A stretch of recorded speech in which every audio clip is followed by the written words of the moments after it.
After a dominant win over the Patriots, is it fair to say Jets coaching is turning the corner? Let's discuss today on Locked On Jets.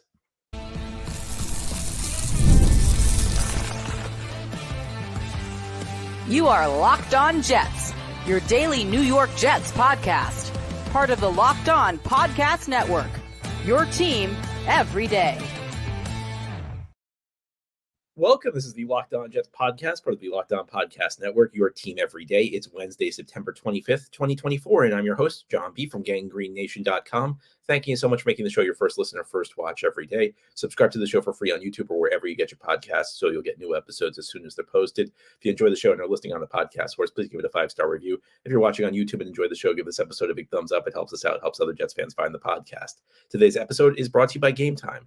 Download the Gametime app, create an account, and use code LOCKEDONNFL for $20 off your first purchase. Today, we do our weekly mailbag. Each Wednesday, we try to do a mailbag with listener questions.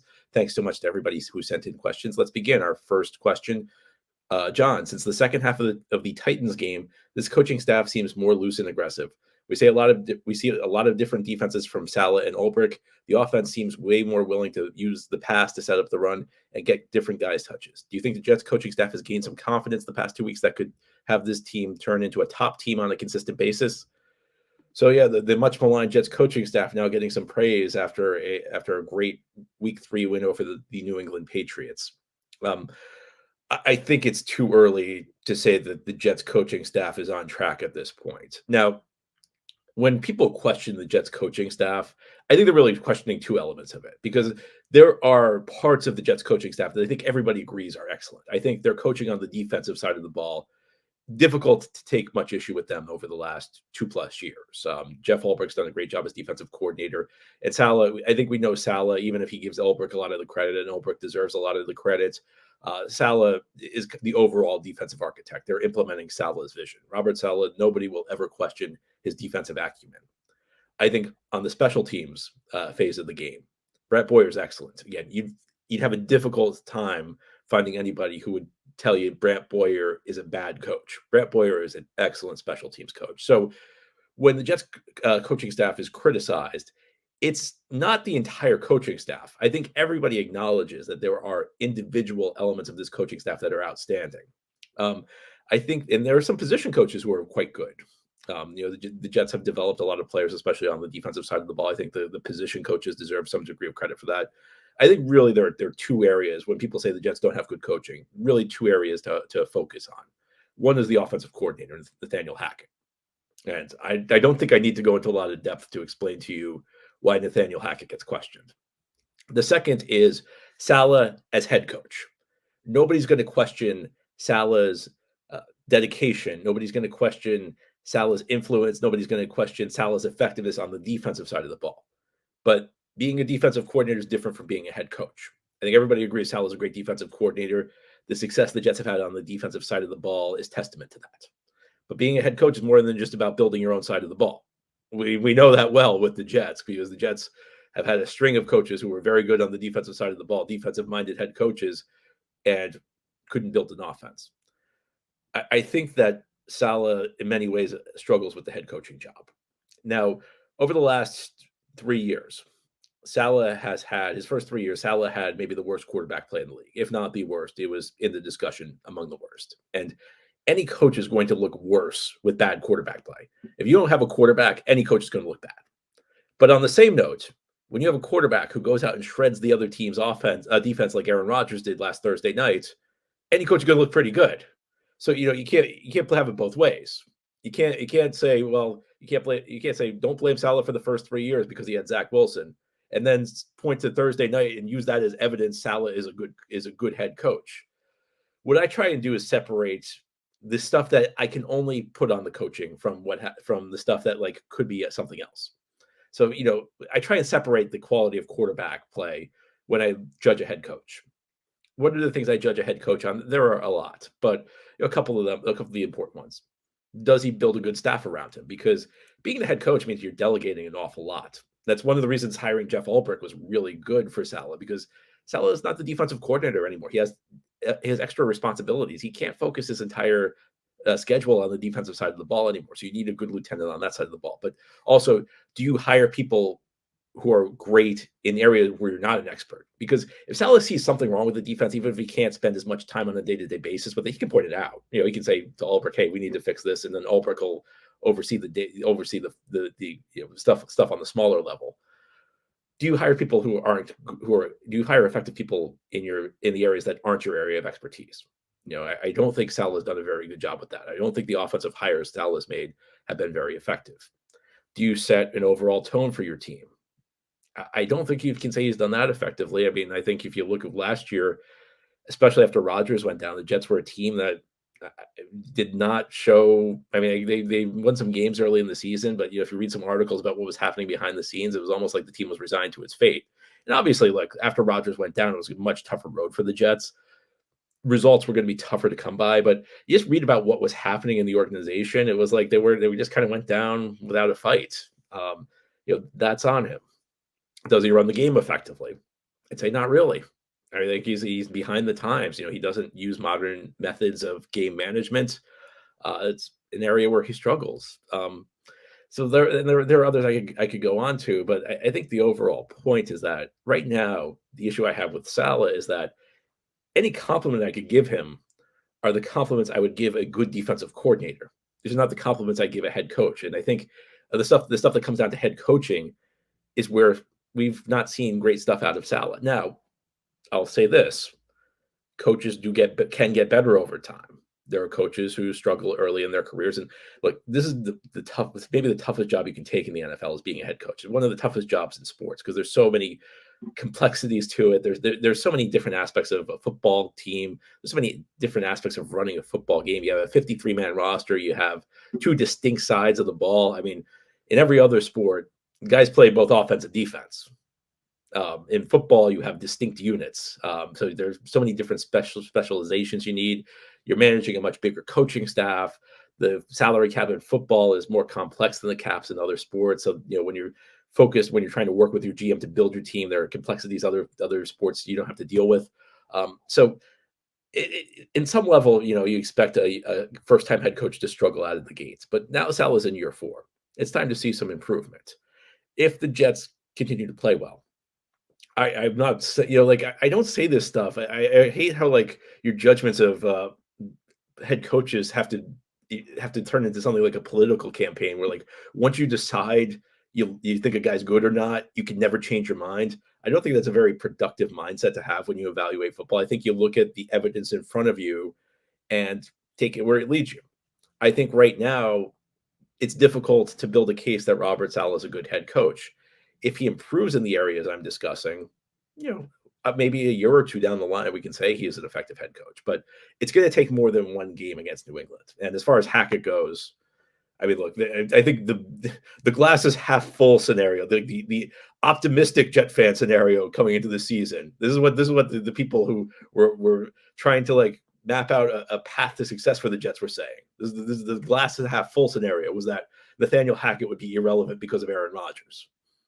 So that tells you all you need to know about Hackett. He's just not a good coach.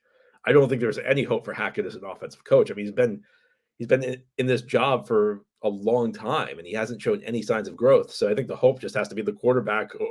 The quarterback transcends it, and it is ultimately a players' league. So when you're talking about what's more important, the quarterback or the offensive coordinator, obviously it's the quarterback. I bet a good quarterback can really lift up an offensive coordinator. I mean, how many bad head coaches have come because they happened to fall into a job where they were the offensive coordinator to a great quarterback? It can happen. So I think that's the hope, is that Rodgers plays like that. Rodgers plays like he did Thursday night. Hackett's not going to matter all that much. Now, here on the Locked On Jets podcast, we'll turn our attention to a guy who's been kind of a quiet standout for the Jets, and he's in a contract year. He's not one of the guys with contract issues we discuss frequently, but he's a guy the Jets might look at giving an early extension to, and we'll talk about who that is continuing here on this Wednesday mailbag edition of Locked On Jets. Today's episode of Locked On Jets is brought to you by FanDuel. NFL fans, you can start the season with a big return on FanDuel, America's #1 sportsbook. When you get a hunch in the middle of the game, you can check out the latest stats, view live play-by-play, and so much more on the same page where you place your bets. And you'll get started with $200 in bonus bets guaranteed when you place your first $5 bet. Of course, the Jets play the Denver Broncos this weekend, a Broncos team coming off an impressive performance after a rough first 2 weeks. Feels like the Jets and Broncos play each other almost every year, even though they're not in the same division. Well, this time the Jets are favored, and I think you have to like the Jets, even with the Broncos playing well. Week 3, Jets also played really well. Jets looking like a team with talent and talent that's playing to its level. So if you want to put some money down on the Jets, again, $5. When you place your first $5 bet, you get $200 in bonus bets guaranteed at FanDuel.com. Again, it's FanDuel.com, America's #1 sportsbook. Thank you so much for making Locked On Jets your first listener, first watch every day. Big shout out to you everydayers. This is a daily podcast covering the New York Jets. We have new episodes each day through the week, Monday through Friday. We're continuing now with our weekly mailbag. Each Wednesday, we try and do a mailbag with listener questions. Next question: since Jamie and Sherwood took over, the defense has played much better. Although I know it won't happen with Saleh and Ulbrich, do you think Sherwood should keep the job with his performance? And would you be proactive now in trying to re-sign him to a team-friendly deal, or do you need to see more? So lots of good questions there. Look, I as much as I'm not a huge Saleh fan, again, I go back, I trust him on the defensive side of the ball. And CJ Mosley is a really good player. I'm not ready to throw in the towel on CJ Mosley being a productive player just yet. The defense has played better since Mosley left the lineup, but I think it's been a short enough period. I mean, we're talking about like 1.5 games where I question whether it's a correlation causation thing. Is that the reason the defense is playing better, or is the defense playing better just because the defense is playing better? At this point, I would lean more towards the latter. Now, if Mosley steps into the lineup and looks a step slow and isn't in the defense, you can tell that's a reason the defense is underperforming. You can always stick Sherwood back in there. It's not like it's an impossible thing to do. I think it's a little different on the offensive line. I think on the offensive line, if Olu Fashanu plays well, he stays in the lineup. He's your first round pick. He's a guy you've been building around. On the defensive side of the ball, I think CJ Mosley's the type of guy. He's got the stature, he's got the pedigree where he's earned the benefit of the doubt. That doesn't mean he keeps his job forever if Sherwood keeps looking really good and Mosley, the defense struggles and it looks like Mosley's a reason. But I think it's a little early to talk about making a move like that. Would I try and extend Sherwood early? Yes, I would.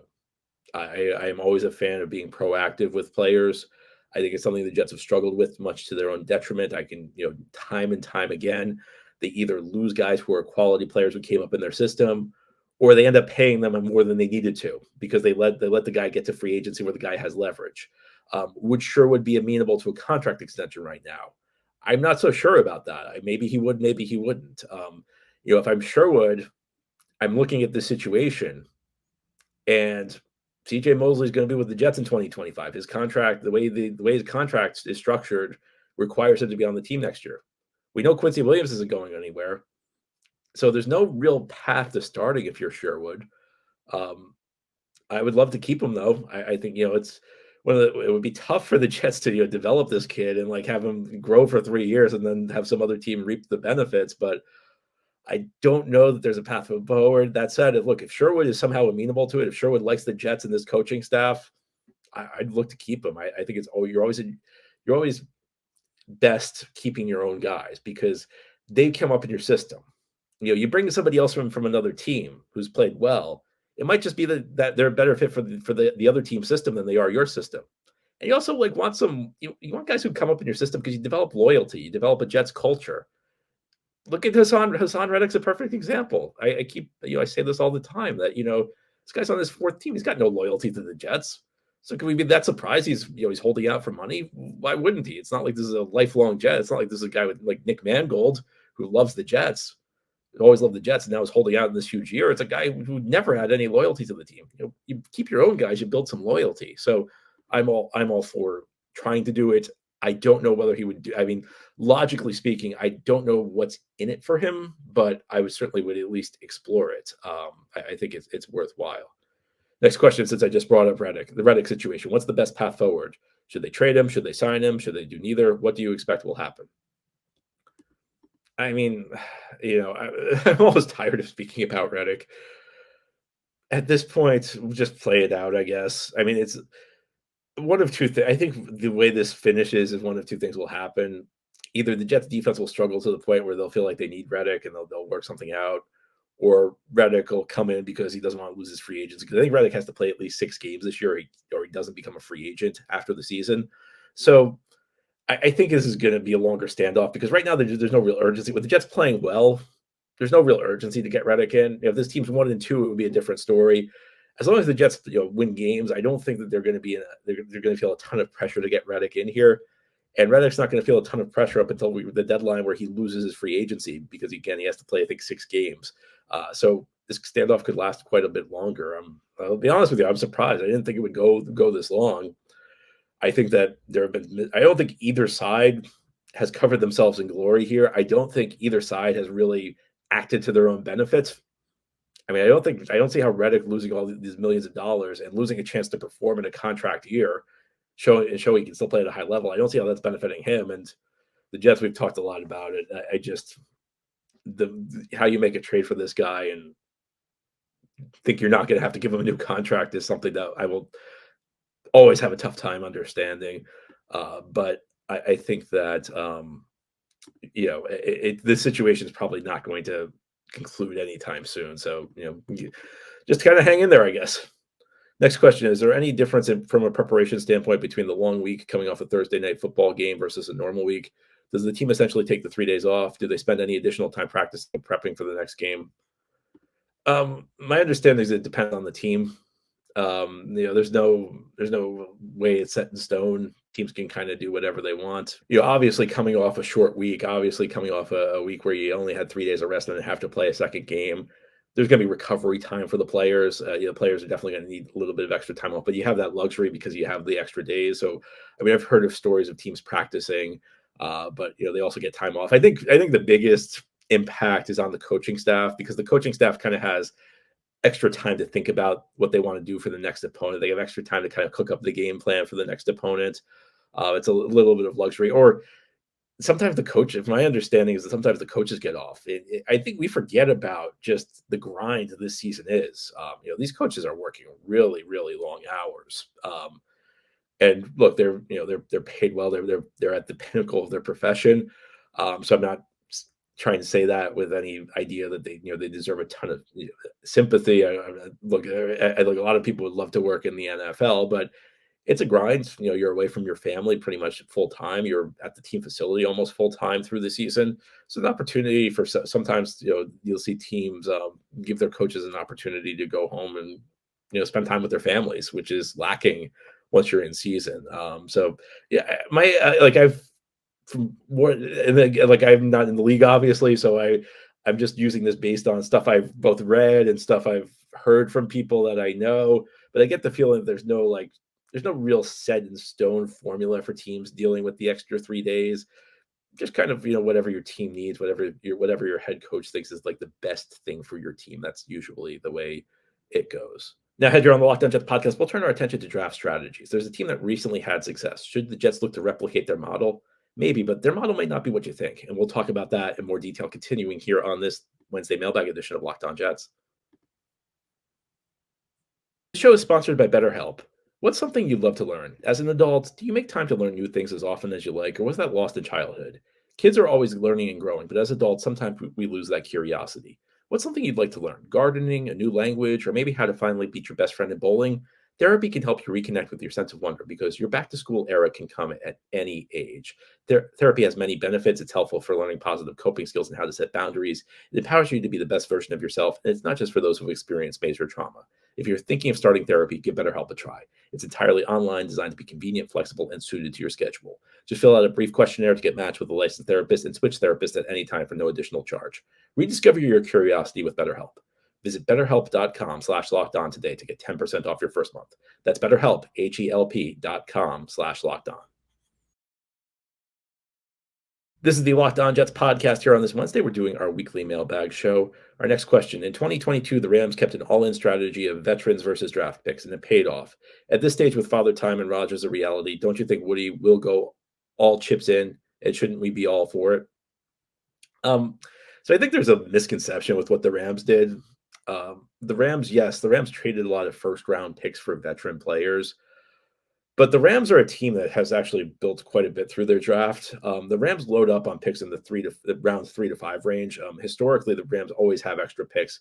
Historically, the Rams, if you look at the Rams draft history, they almost always pick more than 7 players. You originally get 7 picks at any draft.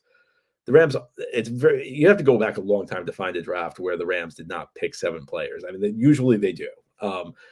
They load up. They don't make a ton of first round picks, and I think the Rams may have found a little bit of a market inefficiency because first round generally you're looking for an impact player. You're looking for a star level player, and that could go either way. You could find a star. You might not find a star. If you find a star in the first round, he usually comes at a contract that's a discount, but it's not as big of a discount as it would be in the second or third round. The guys drafted in the second round barely make any money. I mean, they're close to the league minimum. And once you get deeper into the draft, these guys are barely making anything. The first round, the guys make these, the guys, it's a discount over what a star level makes in free agency, a star level player makes in free agency, but it's not a huge discount. You're actually paying a pretty appreciable salary to guys you drafted in the first round. So I think what the Rams did was the Rams essentially saw this market inefficiency where teams are willing to trade stars for first round picks. And they said, well, you know what? We can have a shot at getting a star for a discount, or we just pay a little bit more and guarantee ourselves a star by trading this first round pick. But the Rams really focus. The Rams have a lot of homegrown talent at any given point in time. So I think it's a bit of a misnomer to say that the Rams were completely all in. The Rams typically have one of the youngest rosters in the league because they draft so many players, but it's not like the guys who get a ton of hype. And the hallmark of almost any great team, hitting in the round 3 to 5 range. Look at any team that's had consistent success in the league. Odds are they've hit on a number of those picks. And the way you hit in those picks is you have a lot of them. You load up on them because the margin for error is very high in those rounds. The guys who are obviously good are going in round 1, round 2. Once you get to rounds 3 and 5, it requires a bit of luck to hit. So having extra picks builds in a margin for error there. So I don't think it's fair to say like the Rams stripped down all their draft picks. They traded their first round picks. There was they had a long gap between making first round picks. But the old less need motto of whatever, I'm not going to say, I can't say the word, but whatever those picks, that's not actually true. The Rams do value draft picks quite a bit, but they load up on picks in the middle rounds. Should the Jets do this? It depends. I mean, well, what's the we can just talk hypothetically about what they do, but it depends on the player who's available. It depends on how big of an impact he's going to make. It depends on what the Jets would need to give up. Look, yeah, fine. The Jets obviously are trying to make a short-term run, but there is going to be a day where Aaron Rodgers is not here. I do think you still want to have some degree of balance. I think you want to make sure your team stays good after Rodgers retires. So, it depends. I don't think you can be so doctrinaire. I don't think you can be doctrinaire about it and say we should just trade our picks for any player we can get. At the same time, if a good opportunity is in front of you, and that's a guy who might be the guy who can push you over the top, you look at it. And I think the next couple of weeks, will be telling. The Jets get off to 4-1. That's a situation which would call for a more aggressive approach than the Jets maybe being, 2-3. If the Jets lose their next 2 somehow, and I'm not expecting that, but if the Jets are in great position around the trade deadline, then you're more likely to make a move than you are if you're just kind of looking okay. So a lot of this is to be continued, but I think that I think it really depends, and I think that you can come up with with these mottos, you can come up with these philosophies, but it always depends on the individual situation. It depends on where the Jets are as a team, and it depends on who's available, how big of an impact they'll make, and what the Jets would have to give up for them. Next question. The league is better with competent quarterback play throughout. With the rise of the bust quarterbacks, it could be said that sitting a year or two is a good idea. Is there any way for them to incentivize the redshirt year in the pros? Maybe some cap relief if you pick a quarterback and don't start them. Maybe a protected practice squad position. The incentive should be that, you develop the quarterback properly. I mean, I don't know, I think it's a good. I mean, I like where your mind's at. I like the idea that you're trying to figure out ways to get teams to handle the quarterbacks better. But they have every incentive they need. They just don't handle them properly. I remember, I don't know, 10 years ago on my website, I had some guy commented to me. He left a comment on an article I wrote about how in the 70s they used to sit quarterbacks for years. It used to be years before you'd sat on the fields, and yeah, I know that, but different era, different coaching.